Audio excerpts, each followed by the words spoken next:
It's difficult to give a data-driven sort of holistic view as to what's really happening out there. But certainly anecdotally, I can say that the people that I sit across the table from in executive boardrooms and as CIOs and CTOs and so on, from our customer base and our partner base, increasingly are women.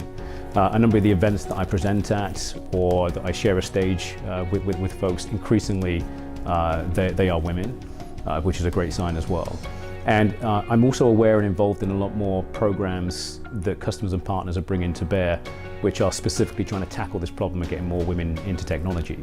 And a good example of that recently was I was with the founder of Local Globe, which is an early stage kind of seed round venture capital firm. And they're trying to build a program that gets more female angel investors and also mentors to help female entrepreneurs build new businesses. So I'm definitely seeing that it's a big ticket item for people, for all companies of all sizes. And we're definitely seeing progress in that regard. But it's difficult to give you a rounded sort of data point as to how well we're doing. So at Amazon, we're trying to build Earth's most customer-centric company. And every product and every service that either in consumer or in the cloud computing business that any one of our customers is using starts with the customer and it works backwards. So if our sort of mental model, our hypothesis for who that customer is a sort of middle-aged white man, right, then we miss the product fit for the majority actually of our potential customers. So for us, having I think the world's most diverse customer base, it demands that we have the world's most diverse workforce. So in short, having a diverse workforce provides a broad set of ideas, a more rounded set of ideas, and ultimately better products that our customers will enjoy. Well, since this time last year, I set myself some goals. And the first goal was to make sure that my top team, my top executive team in the UK business was 50% female.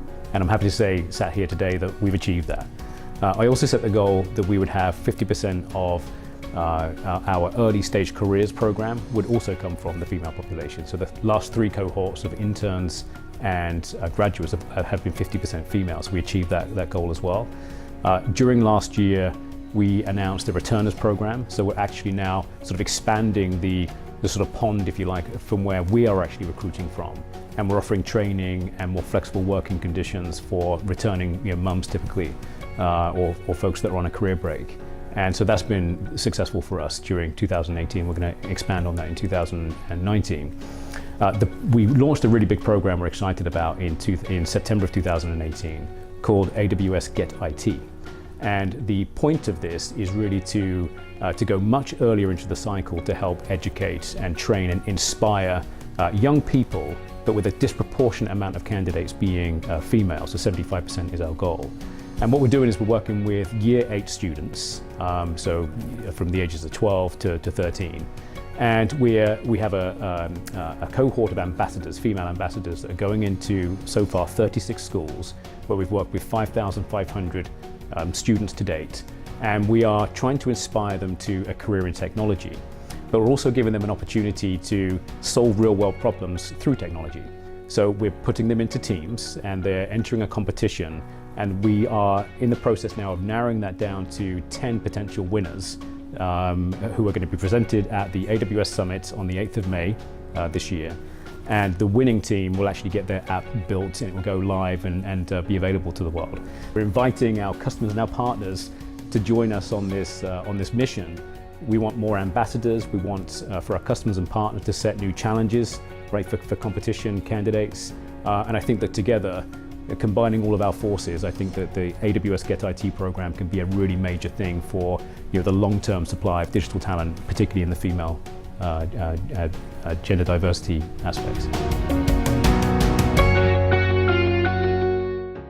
Role models in general are super important. I mean, the definition of a role model is a person whose kind of example or behaviors or successes can be emulated by somebody who is like them. We all aspire to be like the person that we can relate to most or who inspires us the most.